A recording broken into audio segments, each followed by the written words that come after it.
वर्ष गुलामी तडफडणाऱ्या भूमीला छत्र लावलं, पण छत्रपती म्हणजे तरी काय, फक्त राजा होऊन अधिकार गाजवणं, प्रजेला बनी दासी समजून पायदळी तुडवणं नाही.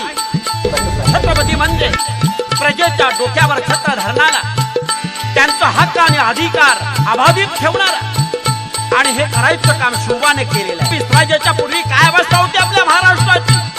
इथं होत्या भडकल्या गुलामगिरीच्या छाला, लाचारीचा दाह माथ्यास नित्य उन्हाळा, चार चार पातशायांची जमुनी शाळा, रेतेला नित्य लुटण्याचा घेती निर्वाळा, गरीबास नाही निवारा, गरीबास नाही निर्वाळा, जुलमाचा वारा मिळना थारा, आली अवकळाची आली अवकळाची आली अवकळाची.